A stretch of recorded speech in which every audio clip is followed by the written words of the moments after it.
Hello friends, आज हम मोहन राकेश जी का नाटक आधे अधूरे सुन रहे हैं। ये एक मध्यम वर्गीय परिवार की आंतरिक कलह और उलझते रिश्तों के साथ साथ समाज में स्त्री पुरुष के बीच बदलते परिवेश तथा एक दूसरे से दोनों की अपेक्षाओं को चित्रित करता है। इसमें एक महेंद्र नाथ है जो बहुत समय से व्यापार में असफल होकर घर पर बैठा है और उसकी पत्नी सावित्री नौकरी करके घर चलाती है। कई तरह की पारिवारिक परिस्थितियों के कारण दोनों एक दूसरे से नफरत करते हैं मगर फिर भी साथ रहते हैं। महेंद्र नाथ और सावित्री का एक दूसरे से घृणा करते हुए साथ रहना भारतीय समाज में व्याप्त रूढ़िगत व्यवस्थाओं को जाहिर करता है, जिसके चलते स्त्री तो क्या, पुरुष प्रधान समाज का एक पुरुष भी शादी जैसे बंधन को तोड़ पाने में खुद को असमर्थ पाता है। सावित्री को महेंद्र नाथ हमेशा से दब्बू व्यक्तिहीन व्यक्ति लगता है जो कि उस पर निर्भर रहता है। उसे वो बेकार आदमी लगता है जिसका उसकी नज़रों में कोई सम्मान नहीं है।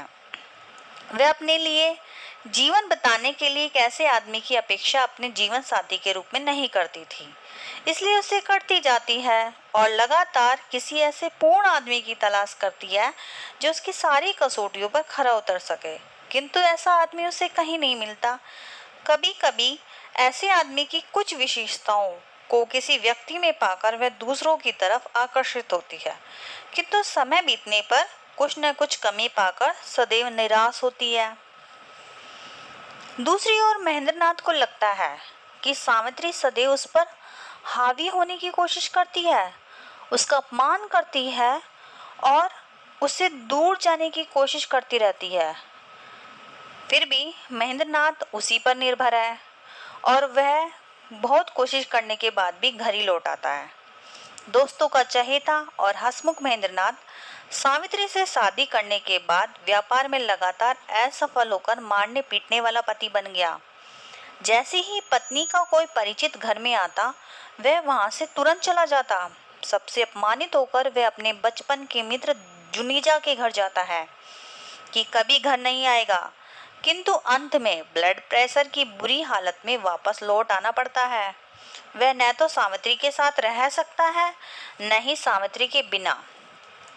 महेंद्र नाथ और सावित्री के बीच के इस भावनात्मक अलगाव का मुख्य कारण उनकी आर्थिक स्थिति भी समझी जा सकती है, परंतु नाटककार मोहन राकेश जी ने अन्य पात्रों के जरिए ये भी दर्शाया कि पति पत्नी के अलगाव और परिवार के टूटने का एकमात्र कारण हमेशा आर्थिक संकट नहीं होता।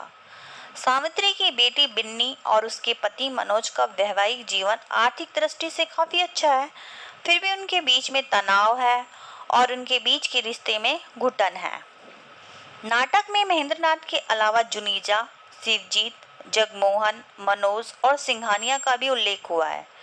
इन पात्रों की सामाजिक और आर्थिक स्थिति महेंद्र नाथ से तो काफी अच्छी है। यही कारण है कि सावित्री इन पात्रों में से कुछ के प्रति आकर्षित रही है, परंतु फिर भी एक ऐसा स्थायी संबंध बनाने में असक्षम रही जो उसकी अपूर्णता को खत्म कर सके। पति पत्नी के बीच मानसिक विच्छेद और कलह का असर उसके अन्य रिश्तों पर भी पड़ता है। महेंद्र नाथ और सावित्री की बड़ी बेटी बिन्नी ने मां के ही एक प्रेमी मनोज के साथ भागकर शादी कर ली, लेकिन फिर भी दुखी और परेशान है।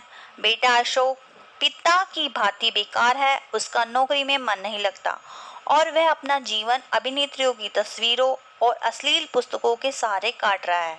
छोटी बेटी भी इस वातावरण में बिगड़कर जिद्दी, मुंहफट और चिड़चिड़ी हो गई है और उम्र से पहले ही यौन संबंधों में रुचि रखने लगी है।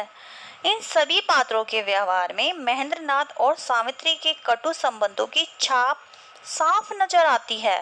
अतः आधे अधूरे नाटक ये दर्शाता है कि किस तरह स्त्री पुरुष के संबंधों में आए बदलाव पारिवारिक ढांचे और अन्य रिश्तों पर भी असर डालते हैं। मध्य वर्ग में जहां एक और स्वतंत्र, प्रगतिशील, मुक्त जीवन यापन की आकांक्षा है, तो वहीं साथी पर निर्भरता और स्थायी रिश्तों की चाह है। यही कारण है कि ये उलझे हुए रिश्ते कभी सुलझने की कोशिश में तो कभी मुक्त होने की झटपटाहट लिए हुए दिखाई देते हैं। मोहन राकेश का ये नाटक इन संबंधों का एक सटीक चित्र प्रस्तुत कर स्त्री पुरुष संबंधों को समझने का एक सफल प्रयास करता है। ये यहीं खत्म होता है। Please like, share and subscribe to my channel. Bye bye.